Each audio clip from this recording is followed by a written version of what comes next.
Good Sunday evening. Welcome into Illini Inquirer After Dark on our live YouTube channel with you crazies that want to talk some Illini hoops. We neglected you after the Valpo game. Apologies. As Joey Wagner Good. and I made our way late into the night into Iowa. But Derek Piper is here with me tonight, and we're recapping kind of two games in one here. I don't know if we have massive takeaways after two games against lower level opponents, but let's dive into it, Derek, as Illinois gets their second win in 3 days. This one, an 88-60 win over Southern. I don't know if you call this a slow start, but it was a sloppy start. That is for sure. With Illinois, 9 turnovers in the first 15 minutes. It's a 4-point game at that point. And then Terrence Shannon just completely took over this game, scores a game high 24 points, had 7 layups. Illinois just physically dominates as they should against an opponent like this. 50-17 in the rebound battle, points in the paint 62-28, second chance points 18-1. Terrence Shannon took over, Derek, and then second half we got to see some other guys get involved, got some extended playing time from the young guys, but I don't know if we talk about it enough.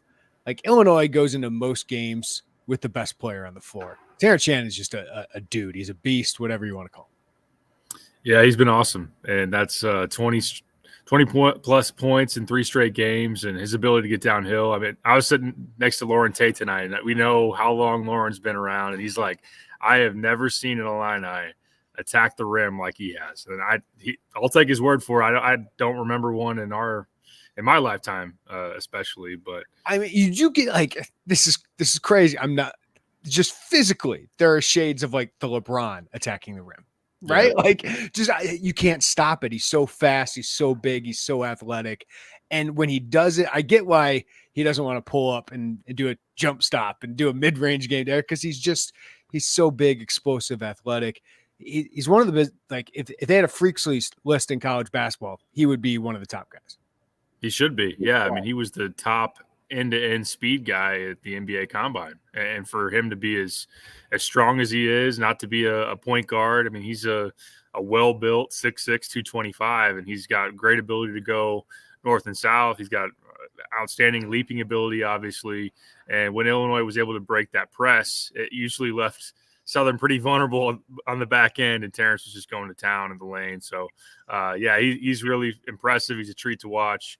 There are times where, especially when you're up 30 and he's climbing the ladder to dunk on some guy and he falls really hard, it's that aggression and that explosiveness can lead to some hard falls. And he was almost fortunate that he fell on top of the defender instead of the floor by itself. But, I mean, it's fun to watch, and he's a load. And if he does add that mid-range jump shot, he'll be a true 3-level scorer. I know he's worked on that, but him going downhill, I wouldn't want to stand in there and take a charge, especially knowing that they're supposed to be calling a lot less of those. So it's just he's a freight train, as people have said. Yeah, and the point is, like, he has no business being in college basketball right now, and Illinois has him, right? Hey, yeah. Kudos to NIL, kudos to the NBA telling him he's maybe not a guaranteed top 40 pick. He could be playing in the NBA right now, maybe deep on someone's bench or whatever, but Illinois has him, and he covers up. He erases a lot of issues that Illinois could have, and that's what great players do. So the fact that you have him, it's why I think this team has such a high floor. They defend really well. They did that again tonight, but just that stretch, the last 6 minutes, he had 15 points. In the last 6 minutes of the second half, that 17-0 run, just completely took over the game, had 6 layups during that stretch. At the rim, Derek, the Illini tonight, 27 field goals at the rim. So if they can carry that over against better opponents, because they had struggled doing that earlier, 24 or 29 on layups, 3 or 4 at dunks, that'll do.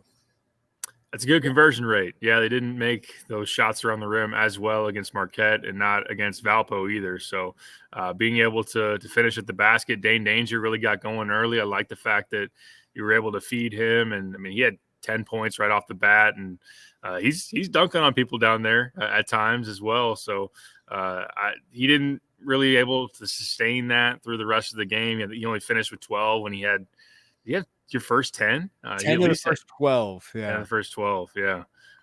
So that was good to see. Illinois also, they're cutting a little bit better at times.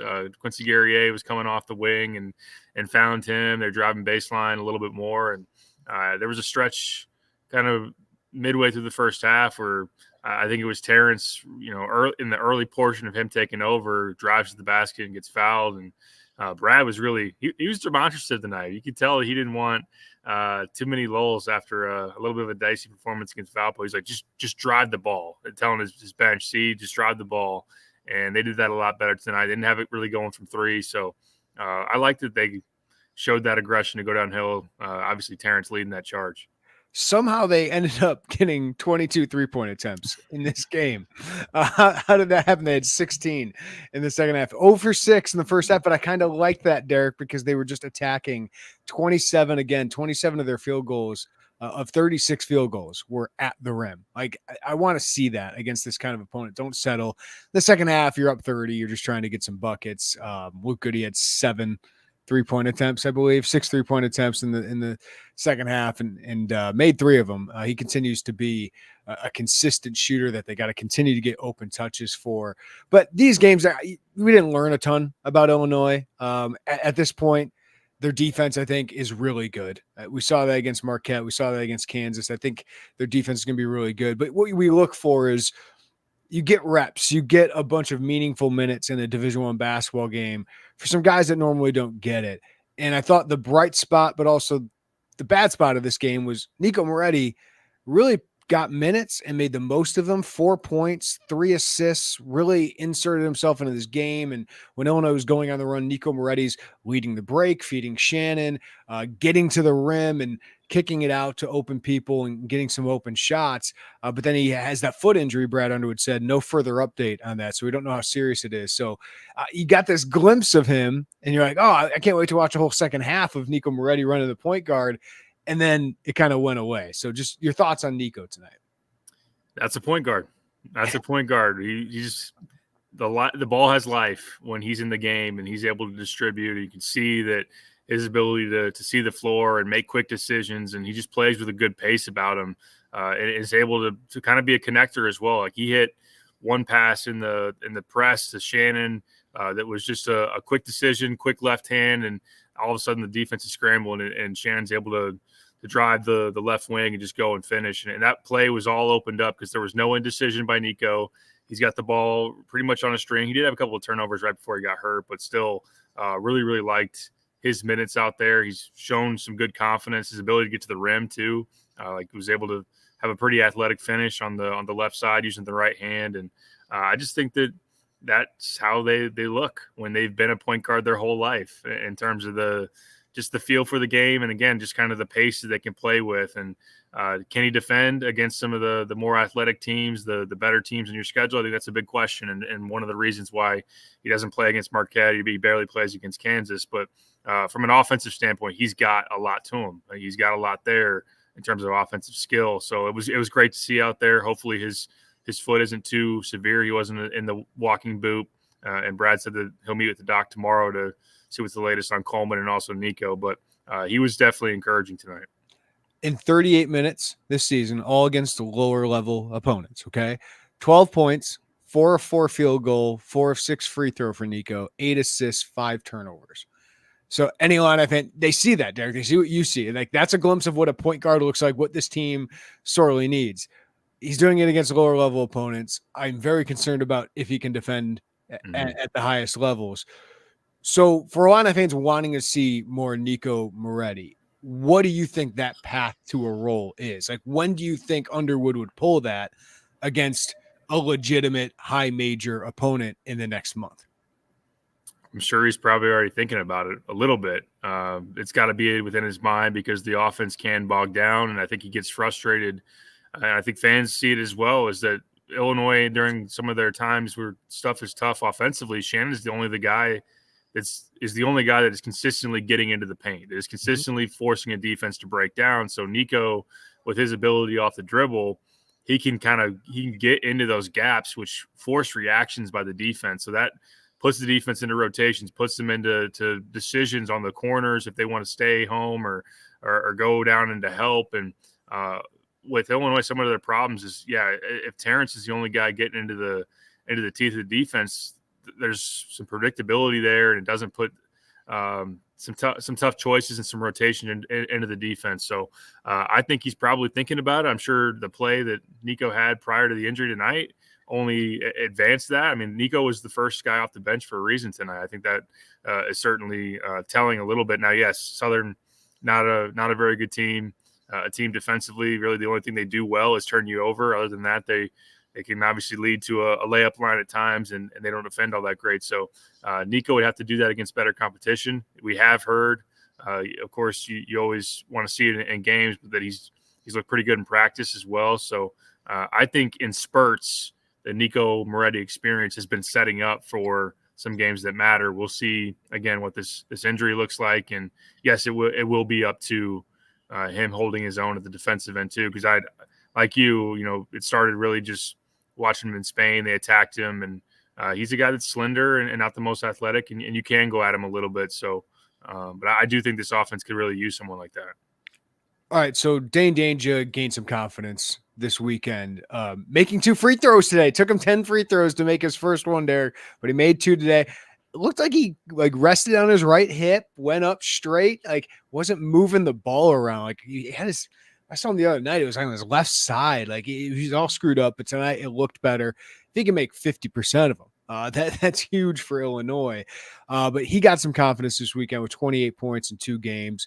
Only missed, I think, 3 or 4 shots during that time. But it also allowed Amani Hansberry a little bit of playing time. And Amani tonight, 8 points, 7 rebounds, and 3 assists in this game.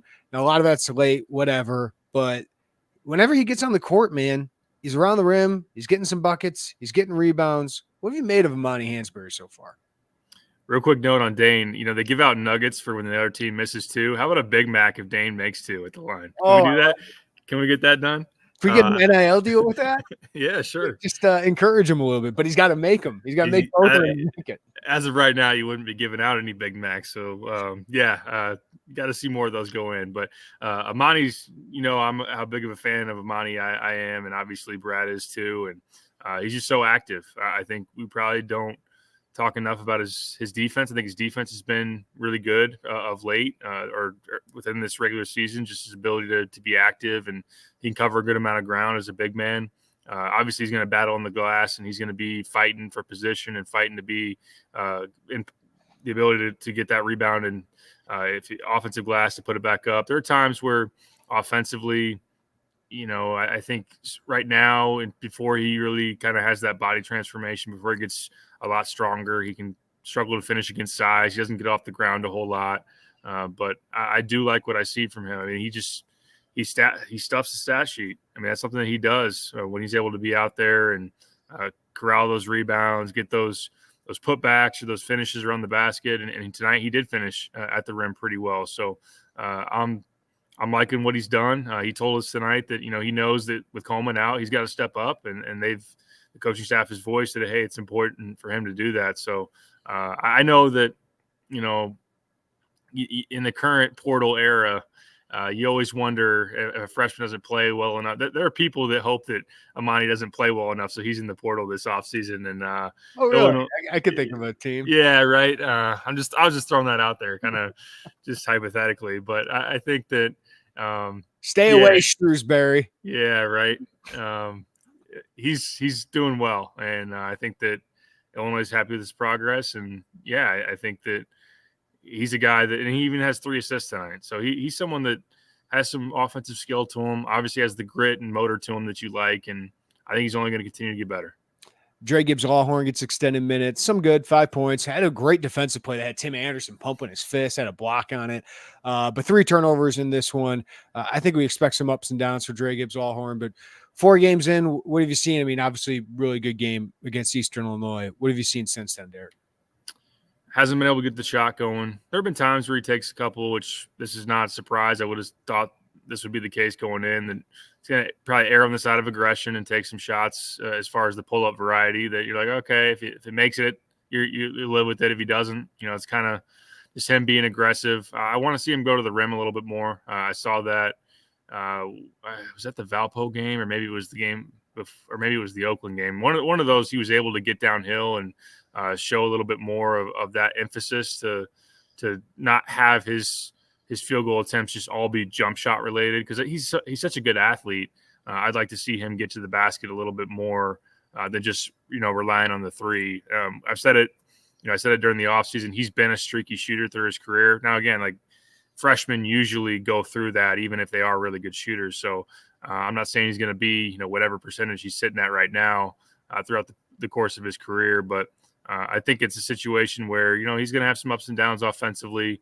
I think you can curb some of that in terms of the roller coaster if you go to the rim a little bit more. I think that he can kind of, he's a better athlete than Jaden Epps is. Is he as strong as Epps? No, but we saw how Epps was able to, there was a stretch where he was a double-figure scorer through the Big Ten for a good stretch of time because he went downhill and was able to get to the rim. I think Dre can find some consistency with that if he buys into it.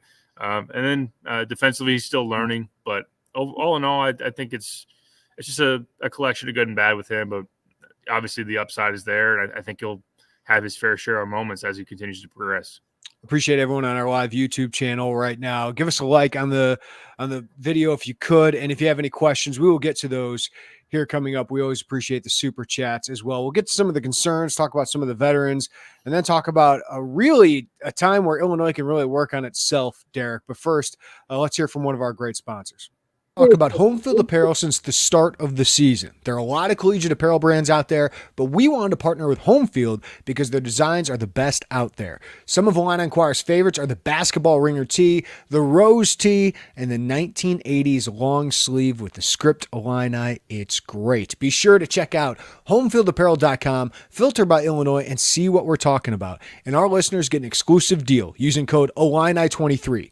Using that code Illini23 gets you 15% off your first order. We all know you're wearing Illini gear, so if you're in need of a refresh, we really think that you should check out Home Field Apparel, which has the best designs, and these shirts, guys, are really comfortable. Their designs are super unique, and a lot of thought goes into each concept. There's really nothing else on the market like what Home Field is doing. You can find them at homefieldapparel.com and use code Illini23 for 15% off your first order at homefieldapparel.com. All right, Derek, obviously the big concern out of this game is 21 turnovers. What the heck was that? Just sloppiness. Yeah, I don't want to excuse Illinois. I think they were just very sloppy, and the fact of just having guys make some bad decisions and be loose with the ball. But that's what Southern does. They that's their MO on defense. They turned Arizona over 23 times. They turned TCU over 16 times. So they've done that to some other teams out there that are thought to be pretty good. But at the same time, I mean, that's something that Illinois knew coming in, is that they were going to be aggressive like that. They were going to press you like that. And there were some times where they were, like I said, they were loose with it. They threw it into some passing lanes where Southern's trying to be active, trying to cheat and be active with their hands to get those runouts. So they got to clean that up. On the whole, it's been they've had stretches where turnovers are costly, like it was against Marquette. Obviously, down the stretch of the second half, they had 15 in that game. I think you chalk some of it up to that's what Southern does, but also Illinois got to be better with it. Marcus Damas did not have a great weekend here. He had a great game against Marquette, 18 points, 6 rebounds, and that one was huge for Illinois. This weekend in 2 games, he was 3 of 12, 1 of 5 from 3. I'm not going to be overly concerned. I think he's a really good player. Brad Underwood obviously was not concerned after night, but through 5 games, Derek, 35% from the field, 8.2 points, does have 5 boards. I think he's been actually a little bit better defensively than I thought he would be so far. But anything about him and Justin Harmon, I know he had 9 points. The last couple of games, he's got some really late garbage time points here and rebounds to help his stats. But what do you make of those two's role so far? Yeah, Marcus was obviously great against Marquette, but this weekend didn't really have it. And early against Valpo was especially rough. I mean, he took some bad shots, turnovers, wasn't going to the defensive glass, which gave up some offensive rebounds for Valpo. So I think that he's just kind of been in a little bit of a scoring run. I think there are times where he's maybe even a little too hesitant offensively, where I know Mike Latulip, our guy, has been mentioning he picks up his dribble a little bit, maybe too early off the ball screen. I don't know that he's going to beat a lot of guys off the dribble. There's one move that I know that Marcus is really, really good at. He did that later in the game. He sees a matchup against a smaller guy, backs him down, turnaround jumper in the lane. That's a beautiful move, and it seems so easy and natural to him. More of those opportunities. Maybe you mid-post him a little bit more within a set. Maybe he's got to see that if he finds it on the wing of a matchup he likes, where he just goes and dribbles into a post-up or throws it to a guy and says, hey, come back to me. I'm posting this dude up. So I'm not overly concerned with his scoring. I think that's something that he's going to do just fine with it. It's just something that, maybe he obviously didn't play his best. Valpo, for whatever reason, Illinois wasn't locked in early, and he was sloppy against Valpo early. Defensively, I do agree with you. I think there's guys that can beat him off the bounce. He's going to have some matchups for guys who are more athletic than him. Kolek was a little maybe too shifty for him, and obviously pretty much everybody on Illinois' team going off the dribble. But on the note of Harmon, yeah, there have been some ugly stretches offensively, and just some, he airballs a corner three, and then he gets it back, and then he turns it over. So there have been some like, oh man, he's been unimpressive. He's not been what you wanted. There have been some moments of that, but he still is making some little plays here and there. And 9 points tonight. He rebounded. He rebounded literally, and then also just kind of overall a little bit better in the second half. But I think that he's someone that I look to go off the bounce a little bit more. I think he's someone with his physical strength, and as Illinois needs more guys to be willing to attack the defense and go to a gap, I think that's something that he can do. And then defensively, it's stuff that doesn't really probably show up a lot on paper. I do feel like he gives pretty good energy defensively and trying to fight for loose balls. So I'll give him that for sure. But for a guy that, put up 16 a game last year and scored it the way he did in the NIT, I think that there's more to him offensively. He's just been maybe lacking some confidence, assertiveness, just maybe still trying to figure out his role. But I think after what he did against Kansas, the early portion of the regular season has been a little disappointing. Yeah, I think the fact that he wants to play a role, I think is a good thing. I think it's self-aware that, hey, I'm not the guy anymore, but at times you like him to pick and choose that I can be the guy on this play. So hopefully he gets a little bit of confidence from some of these late game situations. Quincy Guerrier, nice game, 10 points, 6 rebounds, really got going to the rim, a couple impressive dunks. But Brad Underwood said after the game, he's got that wrist injury suffered in practice before the Kansas scrimmage, I believe. Yep. So yeah, he's made 1 of 12, I think, from 3, or 1 of 14. I think it's 16. 16 now. Okay. Yeah. Not too good. Hopefully that bounces back. I mean, this team's a little banged up here, Derek, with Quincy, with Coleman day to day. They could really use this next stretch, which is 1 game, Western Illinois, in 12 days before we really get to know this team. When they go to Rutgers, they play FAU. I understand they lost the other day, but pretty good team still. Play them at the Jimmy V Classic in Madison Square Garden, and then you head to Tennessee. So what do you make of this 12-day stretch? What's important for Illinois to get right during a lot of practice time there? I'm sure Brad Underwood's excited about. He's got to be fired up about that. I think he's going to want to be excited after the doctor meeting. When he meets with Paul Schmidt tomorrow and sees how everybody's doing. Even Dragib's Lawhorn limped off the court late.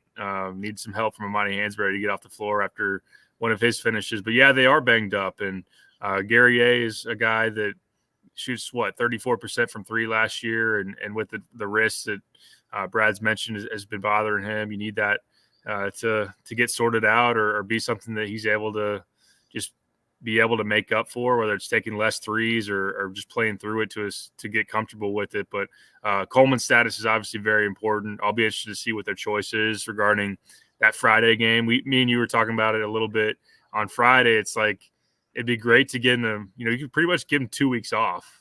Not that he's not going to practice leading up to Rutgers, assuming he'd be back by then, but you could give him 2 weeks off from games and really try to get that knee in a good spot. Or I'd personally like to get him some game reps before you play Rutgers, because Coleman had been that dicey a little bit early. So I think that's something that'll be interesting. But beyond health, I think that just kind of it goes back to what we've talked about offensively, just continuing to try to diversify what you can do within the half court. Maybe put in some more sets, try to get to a situation where you have more of an understanding. I mean, there's now 4 and going to be 5 games of film after Friday to where you can really go back and say, all right, the ball's here. This is a situation where we can cut from here. This is the extra pass that guys miss. So it's really, while you're going to get out on the court and do a lot of stuff, I think the film room can be really important now that you got a good chunk of games of a sample size, and guys can really start to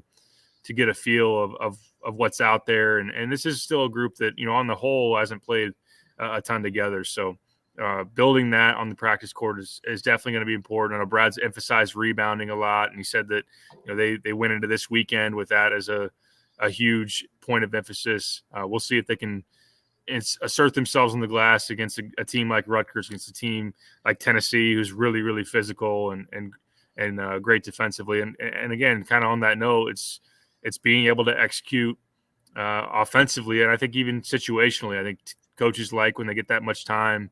Hey, let's work on our late game offense. What do we want to go to? What plays do we want? What groups do we want? And there's a lot to be sorted out in that amount of time, to have a lot of practice time. And as you mentioned, as much as was it last year? We were probably out in Vegas right now. Mm-hmm. This was a stadium. Was it stadium swim the day before? Oh yeah, Barron reminded me of that. He goes, "Hey, a year ago today, stadium swim." He's like, one of the greatest days of my life. And I was like, yeah, especially if we got to watch the Michigan-Illinois game that day. Yeah. If Illinois would have won that game, that would have been even crazier. But it would have been. That was a good day. We knew a lot more about that team at this point, or at least we thought we did after those 2 games. Didn't end up translating. But I do think this is it's a sample size, 4 games against lower-level opponents, 1 against Marquette, where I think you showed yourself to be competitive, just got to execute offensively. It's obviously the concern about this team. Kansas, we can include in that sample size. But I'm at KenPom right now, and Derek, I'm looking at the dark green numbers and the red numbers, right? That's kind of what tells you, where is this team good with the green? Where are they bad with the red? Not surprisingly, they're 8th in the country in effective field goal percentage defense. They are 6th in the country in 2-point percentage defense. They are 20th in the country in 3-point attempt ratio.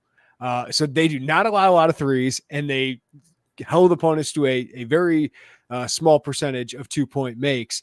The bad, they are 338th in the country in free throw percentage at 58.8%. Okay. And then they're 249th in 3-point field goal percentage at 29.8. They're 29th in 2-point percentage. So when they get to the rim, they're pretty good at that. Again, lower level opponents. But those are some of the early numbers on this Illinois team. The other thing I found really interesting is Terrence Shannon's averaging 19.6 points per game. No other Illini is averaging more than 10, but no other scholarship Illini is averaging fewer than 4. So just an interesting little stat so far. Yeah, I feel like you need that. As time goes on, you'd really like to have an established number 2, and you would have. Who are you betting on right now to be second on the team in scoring? That's a fascinating question. That's a good question. Can I give my hot take? Sure. Goody. Wow. Yeah. I'm concerned about the minutes, but I think he'll play more minutes than Danger. Domask probably is going to be the guy, but I just think Brad's going to run a lot of stuff for Goody. Like, they got to get him open looks. A lot of their sets, a lot of their out of bounds plays, I think are going to be for that guy. Yeah. And Brad mentioned tonight that wanting to get Goody more shots and find more ways to get him open. And there was a lot of talk in the summer of, hey, let's have him run off screens. Let's run certain things to get him those looks. And that might be something that you dive into as well with a good amount of practice time. And hey, I mean, he's made 11 threes over the last 3 games. I remember 14 of 30 this year so far. Yeah. Yeah. The sample size is growing now for him, and he's established himself as a knockdown shooter. I know at times as a recruit, before he was even committed to Illinois and just kind of as a prospect, there were some talks of, hey, is he really a knockdown shooter? Is he really that guy from 3? And he's become that, at least so far throughout his career. That's probably a reason why he didn't get some of the offers that, the in-state Big Ten schools and some of those others, but Illinois saw him into that, and he's been that so far. So listen, I'll go. It's probably Dane or Domask, right? Like, yeah. I don't know if Coleman's in there. Like, are you considering him? Coleman still? I'm going to go with the mask. Okay. I think the mask is my pick. That's a smart pick. Coleman with the minutes, I just don't trust the consistency is not there. The confidence isn't there right now. I don't feel like the 3-point shooting is. I mean, he's taken. I don't know what the ratio is, but the threes are probably the most common thing that he takes, and he's not shooting them all that well. So, Goody's not a terrible pick. That could be interesting. I'm starting to form. I have not gone full, but I am forming the take. I started thinking about this on the way to Iowa, and after seeing this tonight, another slow start, Derek, a team needing offense. I'm starting to get on the start Luke Goody and Marcus Damask together train. Get some more shooting. Quincy off the bench, I think, is fine. He'll still play his 20, 25 minutes. But I'm starting to get on that train because I just know what he's going to bring off the bat right away. And listen, I know Illinois only trailed for like 30 seconds in this game. So I don't know if you can technically call it a slow start. It was a slow start against Southern. Like the fact that it was 28-24, 24-21, that was not a fun start for Illinois again. And somebody asked in the chat, like, what do you need to do to get Terrence Shannon going? I think they wanted to get Dane going, and that was fine. It's more defensively and turnovers for me early in. This was the first time since the Minnesota game at home late last year. It had been 10 straight games. Illinois, through the first 5 minutes, were losing to somebody between the late last season and early this season. This is the first time in 11 games that Illinois had led after the first 5 minutes. So I dug up that stat from our article. What a stat. So that kind of speaks to the slow starts. But yeah, I still agree with you. Defensively, they've let some guys get going off the dribble. They got to be able to cut that off. And yes, with the drop coverage that they play, the stay home defense in the perimeter, they allow some driving lanes and try to make it to where they stop you from getting to the rim and they kind of make you score in that mid-range area. But there have been some guys that have gotten to the basket on them. I think that's maybe the one thing that you look at with the Goody Damask lineup is that if you're playing a pretty athletic team and look, not every team, like Marquette is one of them that has probably 5 guys that can take you off the bounce. And I'd probably only start Goody with Coleman, to be honest with you. Like that's a really unathletic lineup with Danger, Goody, and Damask. So yeah, but I get it. I mean, the 3-point shooting for sure.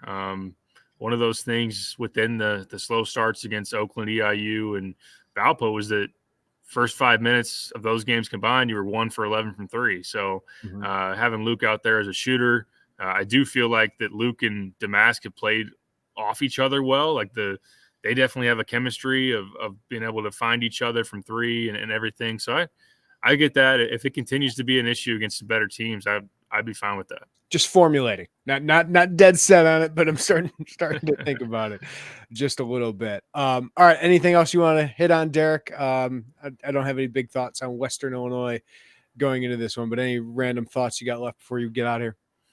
No. Western wins in overtime against Southern, so I admittedly haven't really dove in on what that team looks like, but it's a bummer with Nico in the foot. I would say one thing that I was thinking about asking Brad tonight that I didn't. I want to get the Nico update on Wednesday when we talk to him. If there's a situation where it's like, hey, Nico's going to be out for a little while, I want to ask him if he's going to go to Sincere Harris and say, would you reconsider, pulling the red shirt? Because I think that as some of these injuries have formulated, obviously, Coleman's not really going to affect what those minutes would look like probably. And I think Coleman will be back at least by the Rutgers game.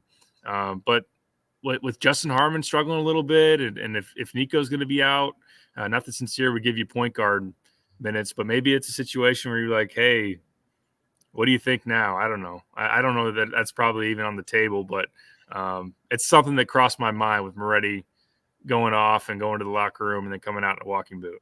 Oh, people have asked me, would he reconsider already? So I think it's worth asking the head coach. Before we leave, Missouri, the latest to fall to what I would call a low major. They fall to Jackson State tonight, 73-72. We've seen Florida Atlantic yesterday lose to Bryant 61-52. That's a team that made the Final Four last year, right? And returned everybody. Yep. there's a lot of interesting things. Like Tennessee's before Illinois plays them, they got Syracuse, North Carolina, George Mason. So they're going to be further tested. Northwestern loses to Mississippi State. That's a good team, Mississippi State.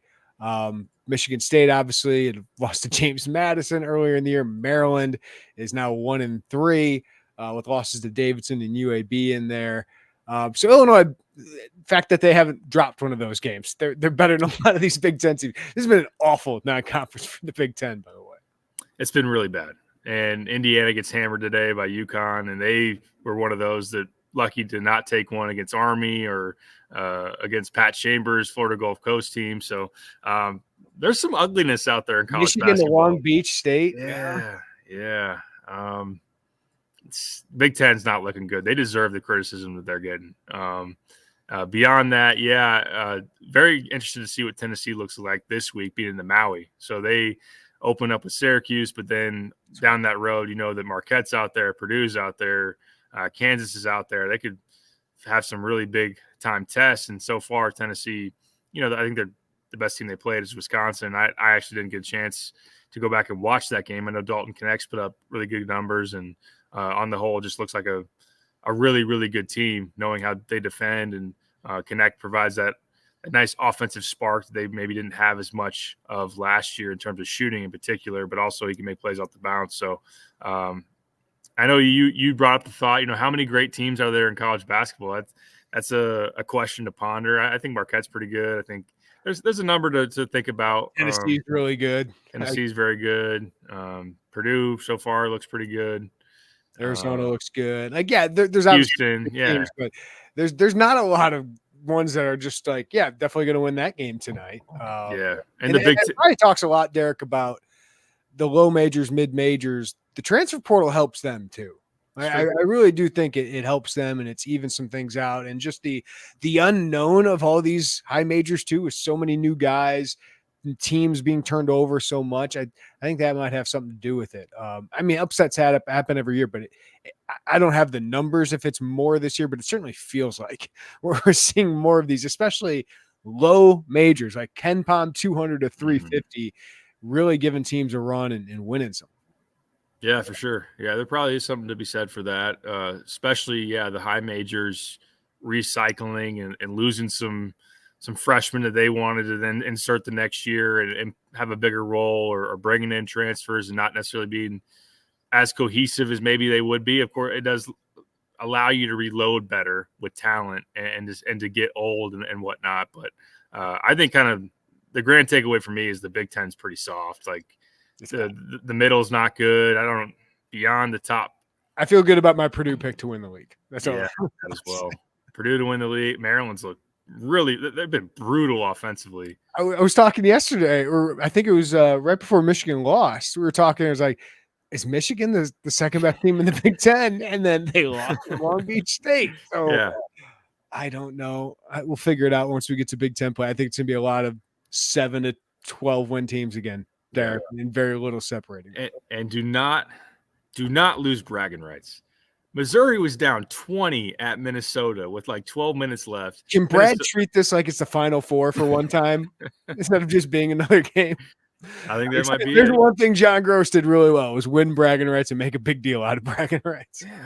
They have a great big trophy that's like the size of Nico Moretti that you could take home if you win it, but that does not appear to be a very good team. They lose Kobe Brown, Demoy Hodge, and they should not have beaten Minnesota. Minnesota just epically melted in that one, and then to lose to an 0-5 Jackson State it's not good. Shout out to Richard, $20 super chat. Thank you, Richard. Appreciate all the support. Why are we taking Dange out with 12 points in 18 minutes? Dange was going to be my lead at the beginning of this game, Derek. And then, they barely played the rest of the way. I mean, they didn't need him. And they were kind of clearing up the lane a little bit. But what did you make of Dange not logging his main minutes? I mean, Quincy and Terrence were playing with 5 minutes left in this one. That's a good question. I don't know. I think they wanted to get Amani a good amount of minutes, so I think that was part of it. You're probably not going to play those guys together. That makes a lot of sense. And I think, I just think in the second half you let Amani go. But it did seem like early, it was like Dane can go 20, 25. I mean, he wasn't going to be stopped on the block. I also think the game changed a little bit when Jackson State was pressing So that really put it in a situation, kind of the balance or whatever you want to call it was Illinois is either going to turn it over or they're going to get through the press and like pretty much have a layup or have an attack on the rim because they're sitting back there with one guy in the lane. There wasn't a whole lot of half court offense once Jackson State really decided they were going to trap and do all this kind of stuff. So I think there's some of that, but my best answer is I think Brad wanted to get Amani a lot of minutes, and obviously he was able to be pretty darn productive tonight. Yeah, I think you hit it on the head. Danger played 7 minutes in the second half. Amani played 13. It was a perfect time to get Amani all those minutes. I think everyone should be excited about those minutes because in the second half he had 6 points, 5 rebounds, 3 assists, 0 turnovers, and a steal. He's really good. He's going to be good. Like what? As we leave here, Derek, like what we were kind of chatting in our group, like we were talking with Trevor Valise and Isaac Trotter about like, what's his I don't know. I don't have a perfect comp for him. Like there's not a lot of players like him. He's kind of a below the rim, yet quick, yet skilled, yet tough. Like, and I think he'll get way stronger with Fletch here coming up. He's just a really interesting player. I think Illinois should feel pretty dang good about having Amani Hansberry and Morez Johnson in his front court. No, I love it. Yeah. Player comp is interesting. I don't know.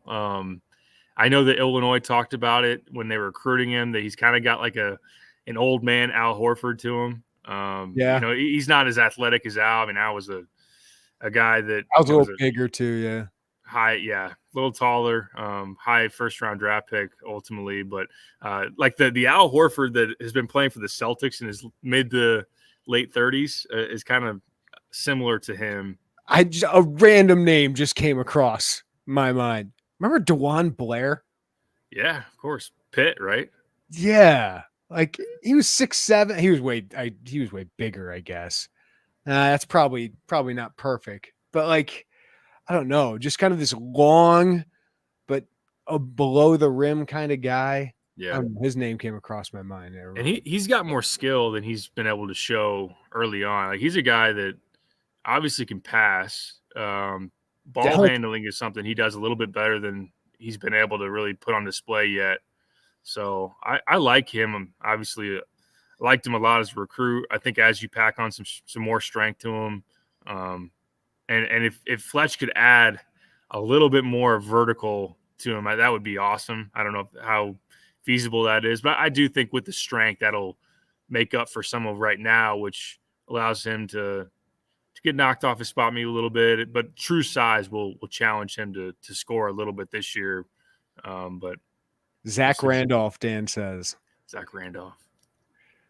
He's not as thick. Randolph thick. Yeah. Like Amani's kind of lanky, right? Like he's kind of lanky. He's kind of got Dane's quickness laterally. He's not as big as Dane. Like Dane's probably had 100 pounds on him as a high school prospect, but just kind of that kind of skill set to him. But I do think he's going to be able to stretch his game out. Like I do think he's, as you were saying, Derek, I think there's a 3-point jumper there eventually. Mm-hmm. No, yeah, I think so. I like the fact that he's made one already this season, and mid-range, I know that he hit really well on the AAU circuit too. So I think that he's just someone that's got that pit bull mentality that's going to play super physical and scrappy. I think he's a great team guy. I think he's going to be a really good leader as time goes on because he's someone that's not afraid to be vocal. And just I like his mindset and his maturity. Jared Solinger light. Yeah. I just love the guy. I mean, he was a 5-star stud. Like so, he was. I don't want to set those, but 6'9", 250 by the time he was in the NBA. He could be a stronger. Is he a stronger LeRon Black? I don't know, but he's probably got more skill than LeRon. He's bigger too. Yeah. They listed at 6'7". That guy was. Yeah, you're right. Yeah. Good player though. That's not bad. LeRon kind of had the mid range. He's better. Amani's better at the rim. Better presence at the rim. Yeah. But yeah. See, this is why it's difficult with him. He's just kind of an interesting guy. Anyway, Derek Piper, thank you, man. Appreciate everybody on the live YouTube channel. Appreciate you guys. Hit the like on the way out. Richard, thank you for the super chat. Really appreciate you guys. And if you're listening on the pod, as always, review us, rate us, Follow us on the pod wherever you get us. We got plenty of content coming up. Derek's going to have player grades. We'll have more on hoops as the week goes along. And, of course, a huge game for Illinois football coming up against Northwestern. So everybody have a great night. Take care of each other. We'll talk to you next time right here on the Illini Inquirer podcast.